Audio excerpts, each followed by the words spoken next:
Good afternoon, my friends. This is Dad's commentary, and if you guys know me, you know I like tractors. I got a few of them in my garage. Went to an auction today with my dad and just picked up this beauty right here. So it's a Husqavarna.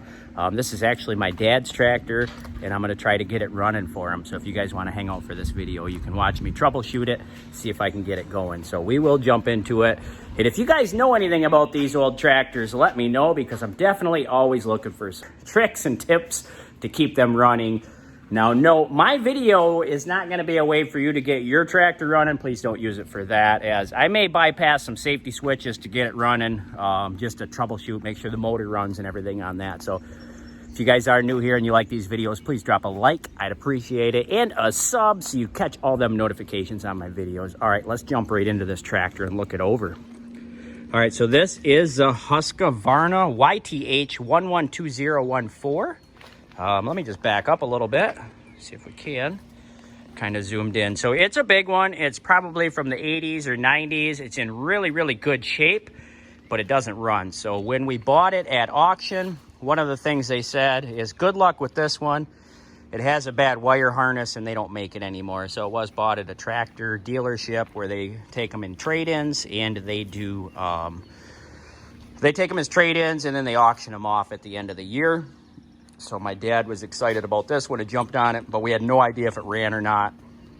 So everything on it seems to look really nice. It does say, if we can see this right here, let me see if I can zoom in. It has 101 hours on it, so that is extremely low for the year.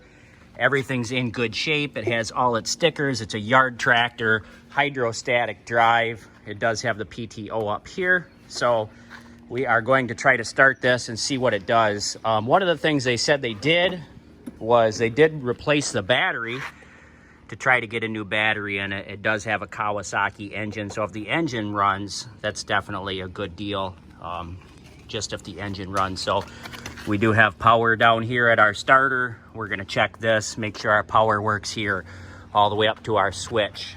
Now, one of the things we're having an issue with this tractor is there's a fuse that goes in here, and as soon as you turn the key, the fuse blows. So I don't know if there's a safety switch somewhere that's like opened or closed that's causing a straight ground, but we're gonna test a few things out. So just to show you guys what it's doing, I'm gonna put a fuse in it right now and see. So when I put this fuse in, all right, I got my fuse in, and I actually use a trouble light to figure things out because I'm just kind of lazy, I guess. I'm the lazy mechanic. All right, so I have this light. I think I picked it up at Harbor Freight for pretty cheap. So what I'm gonna do is I'm gonna touch it on each side of the fuse and see if it has power with it grounded. So now we see this light light up. So we know we have power on this side.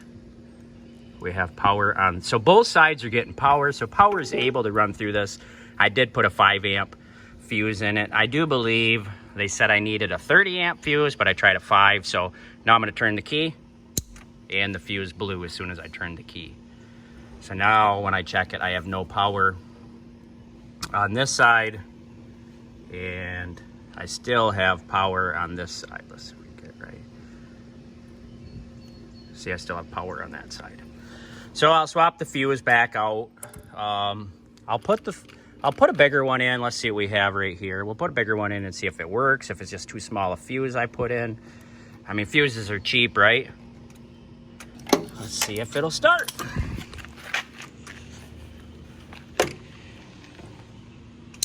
Nope, it blew. So I hit my seat. I pushed my seat down, and as soon as the seat switch hit, I turned the key, it blew.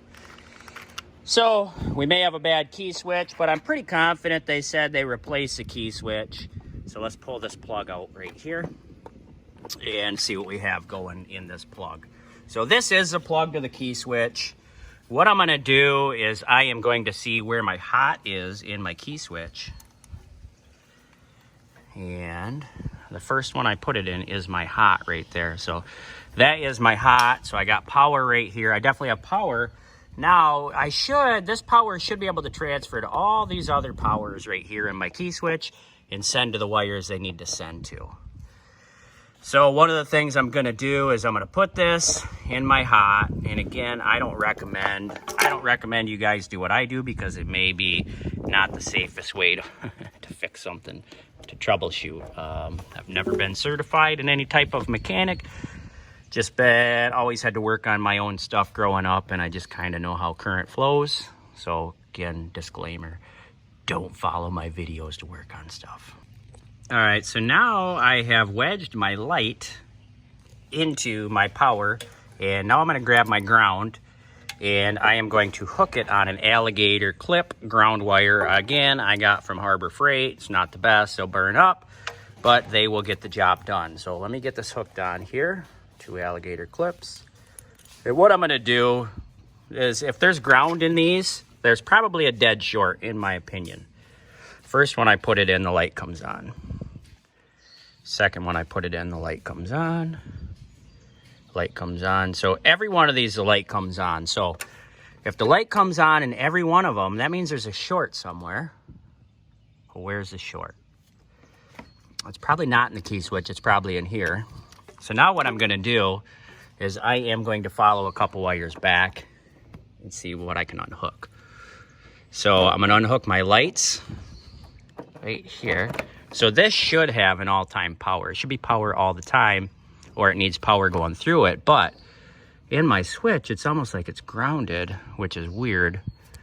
But I think this power right here should have power through my switch. So if I take this power, this is gonna sound crazy.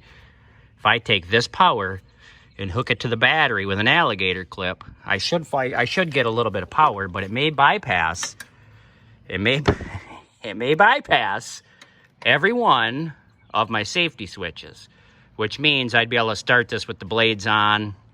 I'd be able to start it in gear. So I don't recommend you do this. This is not a good idea for anybody to do. This is simply to see if the motor's any good on here. So don't do it.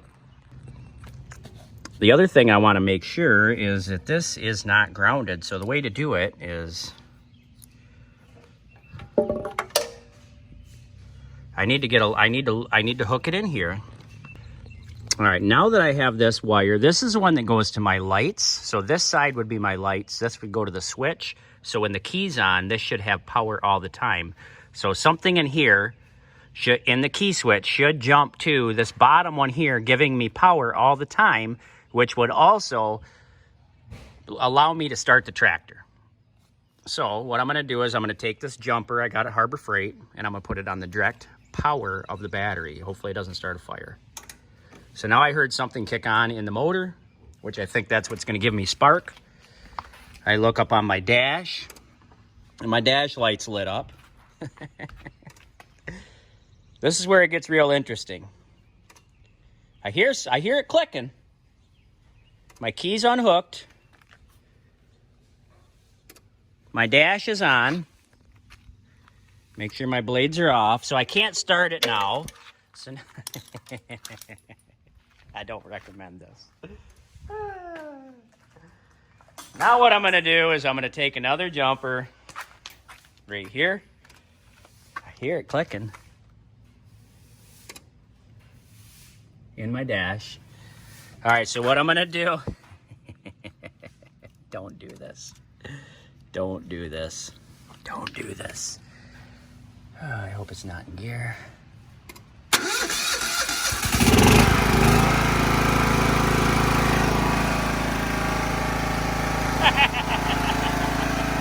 Make sure you unhook your jumper when you get it started. Holy smokes, now the key switch is not hooked up.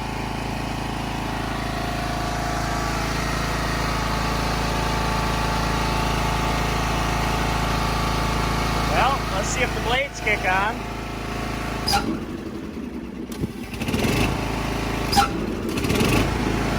Give it a little more power here.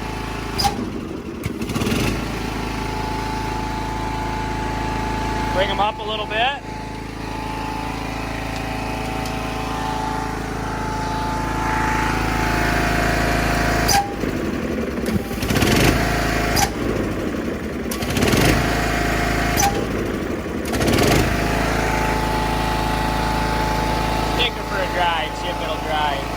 this stuff under the hood. So this right here could short out. We don't want that. Definitely don't want that. Close your hood. Oh boy. Oh boy. Take her for a little ride. See if we can get the blades to work. Get these fuses out of here. Definitely can get her going. Couple toggle switches. We'll be running, guys. Alright. Alright, we're moving. We are definitely moving. Well, that's a start. That means we got a good motor on it. Now it's going forward. That's good. Hydrostatic. Let's kick the blades on. Now the blades will go. Now we're mowing the lawn. Everything seems to be working right now. So I got to be moving to get my blades on. We're running right now. This baby brakes work. The only thing is, if I get up, is it going to shut off? The blades are, so the blade safety switch is still hooked up. Let me see if I get up now. So that's why it wouldn't start, because I wasn't on the seat. That was the blade safety switch. That's a safety feature to make sure you are on your mower when you do it. Let's go around my yard here a little bit.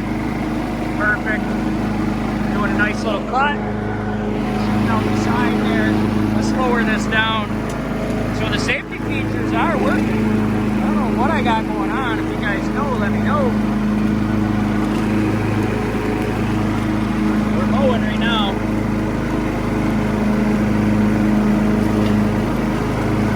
Running really good. Nice little runner.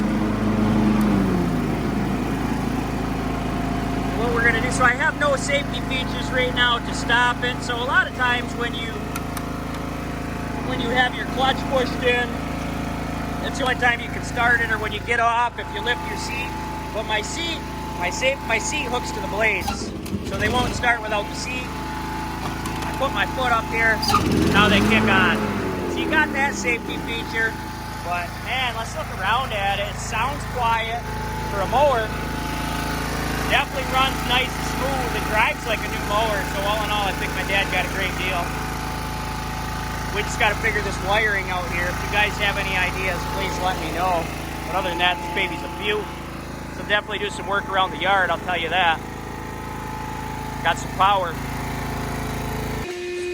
All right, so now I've taken a little time and rewired this myself with my own idea of wiring. So again, please don't use Dad's commentary skills. I'm just showing you that this tractor does work now. So I followed a couple wires back from this switch, ran a direct hot from the battery to my light switch, but I unhooked my light. So now what I do when I turn the light switch on, everything pops on right there. I ran this wire that runs to my starter to my key switch so I can start it like normal. It's fired up now. Now I can use the key, but the only thing is the key doesn't always work, so to turn it off, I shut the lights off. Fully functional.